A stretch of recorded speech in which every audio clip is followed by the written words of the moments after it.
한 여성이 다급하게 병원으로 뛰어들어왔습니다. 여성의 이름은 다이앤.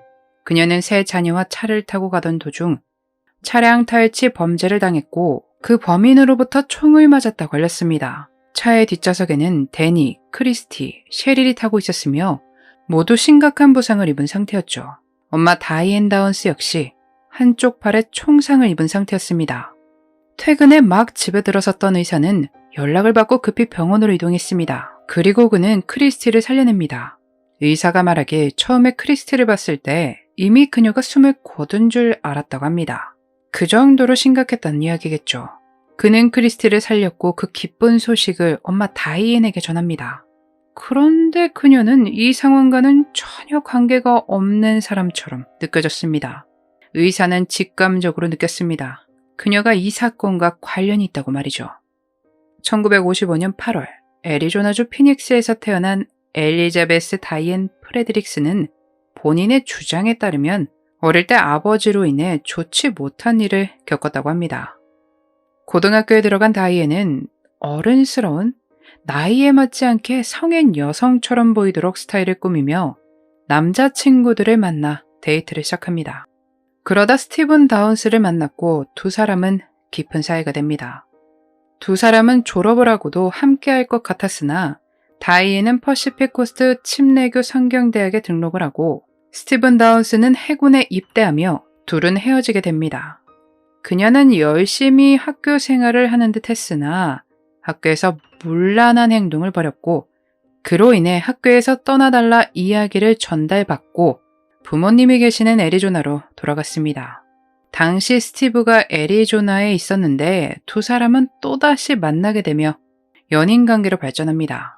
이번엔 결혼까지 골인하며 1973년 11월 13일에 결혼식을 올렸습니다. 과거에 정말 좋았고 다시 재회하고도 좋았으나 결혼하니 현실은 달랐습니다. 재정 문제로 다툼이 일어난 거죠. 그 와중에도 아이들은 태어났는데 1974년 크리스티 애니, 1976년에는 셰릴 린, 1979년 스테판 데니엘, 일명 데니가 태어났는데 데니가 태어나면서 두 사람의 사이가 극에 달합니다. 스티브가 데니가 내 아들이 아니며 다이앤이 불륜을 저질러 태어난 아이라고 믿은 것입니다. 그의 믿음은 근거가 있었는데 그는 둘째까지 낳고 정관 수술을 받은 상태였기 때문이었습니다. 실제로도 그녀가 저지른 불륜으로 데니가 생긴 게 맞았습니다. 그렇게 사이가 멀어졌고 1980년 두 사람은 이혼을 하게 됐죠. 이후에 돈을 벌어야 하다 보니 그녀는 대리모를 하려 했으나 정신과 테스트에서 그녀의 정신에 문제가 있다라고 판단되며 무산됩니다. 다이앤은 아이들을 키움에 있어 점점 신경을 쓰지 않았고 크리스티나 전 남편이나 부모님에게 아이들을 맡기곤 본인의 시간을 보냈습니다. 데이트였죠. 부모로서 아이들에게 애정을 주기보단 다른 이성으로부터 애정을 갈구했습니다. 1981년 다이앤은 로버트 닉 니커보커라는 남자를 만나는데 그에겐 아내가 있었습니다. 이미 가정이 있는 사람이다 보니 다이앤과의 또 다른 가정은 크게 관심이 없었습니다. 그에겐 이 관계가 가벼운 불륜이었고 그랬기 때문에 그의 입장에선 무거운 책임감을 가질 필요가 없었습니다. 하지만 다이앤은 점점 집착을 했고 그래서 불륜 관계가 끝나게 됩니다. 1983년 4월 다이앤은 오리건주 스프링필드로 이사를 한 뒤 우체국 직원으로 취직을 합니다. 그녀는 그의 집을 찾아가거나 편지를 보내며 그와의 관계를 회복하려 했지만 그는 설득되지 않았고 자신은 아이들에게 아빠 역할을 하고 싶지 않다며 다이앤을 거절했습니다. 이 시기 다이앤은 본인의 복잡하고 혼란한 심정을 일기에 남겼습니다. 1983년 4월 21일 나는 여전히 당신을 나의 가장 친한 친구이자 연인으로 생각한다. 당신은 나에게 계속 다른 사람을 찾으라 말한다. 1983년 5월 11일 내가 누구보다 사랑하는 아이들. 나는 내가 그들보다 더 그들을 사랑한다고 생각한다. 데니는 내가 가장 친한 친구라 말하고 나도 그를 가장 친한 친구라 말한다. 내가 매일 아침 일하러 갈 때마다 키스와 포옹을 해주고 손을 흔들어 작별 인사를 한다. 이렇게 그녀에게는 왔다 갔다 혼란스러움이 담겨 있었습니다. 결론적으로 그녀는 니커보커의 애정을 잃을 수가 없었습니다. 그래서 고민을 하고 내린 결론이 그의 애정을 되찾는 것이었고 그것은 아이들이 사라지는 것이었죠. 1983년 5월 19일 다이앤은 차 뒷좌석에 새 아이들을 태우고 어느 한 곳에서 차를 멈춰 세워 차 뒷좌석을 향해 22구경권 총을 사용했고 마지막엔 본인도 당한 것처럼 보이도록 왼쪽 팔에 총을 쏩니다. 그리고 무척 천천히 차를 운전하기 시작합니다. 그걸 누군가가 목격을 합니다. 3에서 5km 정도의 속도로 보였으며 너무너무 느리게 운전하는 차량이라 이상하게 생각한 것입니다. 병원에 도착한 셰릴은 이미 숨을 거둔 상태였고 크리스티와 다니엘은 목숨을 구할 수 있었습니다만 다니엘은 허리 아래가 마비되었고 크리스티는 뇌졸중을 앓게 됩니다. 두 사람 다 중환자실로 이동됐죠. 의사가 상황 설명을 하기 위해 그녀에게 다가갑니다. 다이앤은 너무 충격을 받은 탓인지 눈물을 흘리고 있지 않았습니다. 잘 지냈어요? 라거나 이 일이 내 휴가를 망쳤어요. 제 새 차를 망쳤어요. 뒤에 온통 피가 묻어서. 라는 말들을 했고 의사는 그런 그녀와 대화를 나누며 그녀에게 죄가 있다고 직감하게 됩니다. 다이앤은 거기서 입을 멈추지 않았습니다. 웃으며 아이들에게 좋은 보험이 있어요. 라고 말하거나 본인 팔 상태를 확인하는 중에 경찰이 화장하지 않은 내 얼굴을 보면 뭐라고 할까요? 라고 농담을 했고 팔의 상처가 괜찮아질 때까지 신발끈을 묶지 못한다며 투덜거리기도 했죠. 그리고 크리스티가 살아났다는 소식에 다행이라고 안도하기보단 어떻게 그럴 수 있냐는 듯한 의아한 태도를 보였으며 뇌살을 받은 것도 아닌데 산소호흡기를 떼라고 이야기하기도 했습니다. 그녀의 모든 행동들이 이상했습니다. 경찰이 수사를 위해 병원으로 왔고 다이앤은 상황을 설명하기 시작하는데 어떠한 감정도 보이지 않고 침착했습니다.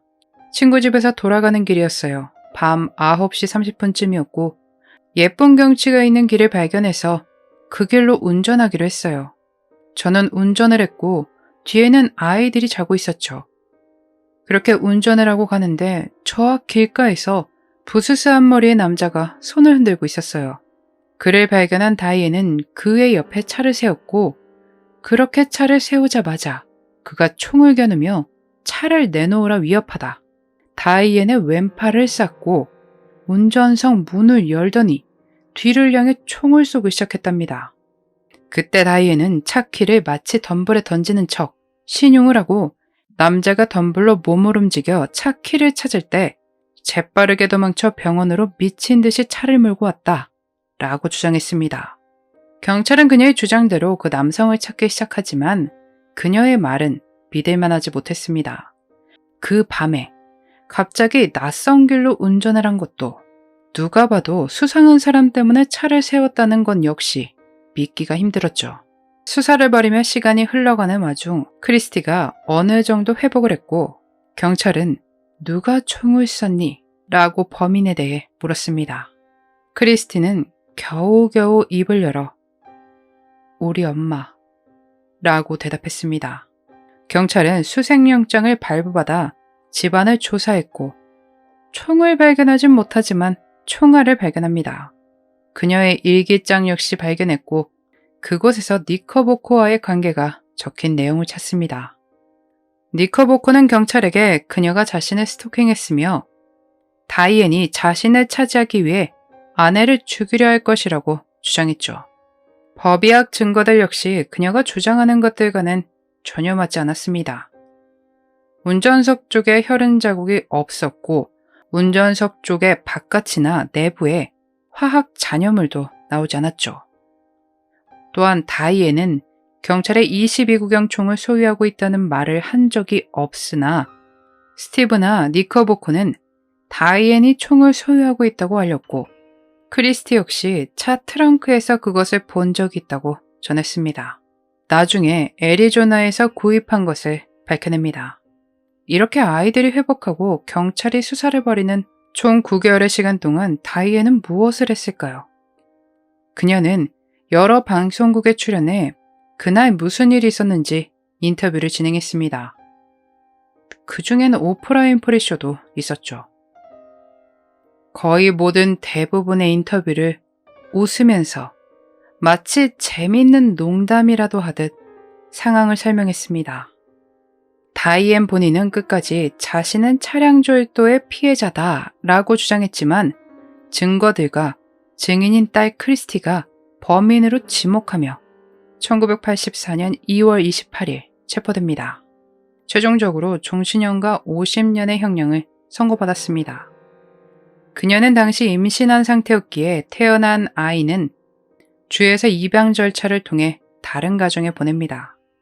그렇게 사건이 종료됐다고 생각했으나 1987년 7월 11일 오리건 여성교정센터에 수감된 그녀는 교도관들의 눈을 따돌리고 탈옥했다가 그곳에서 멀지 않은 위치에 있는 감방 동료의 전 남편의 집으로 가 10일 동안 사랑을 속삭이다가 7월 21일 오리건주 세일럼에서 체포됐고 도주한 죄로 5년의 형이 추가됐습니다.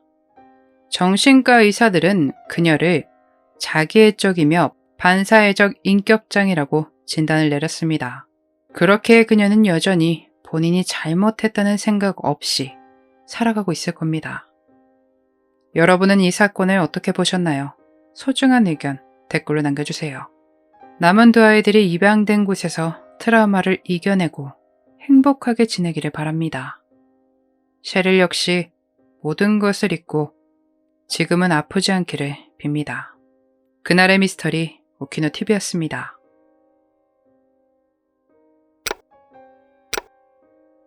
마지막까지 시청해주셔서 감사합니다. 좋아요와 구독은 저에게 큰 힘을 줍니다. 오늘 하루도 수고하셨습니다. 좋은 밤 보내세요.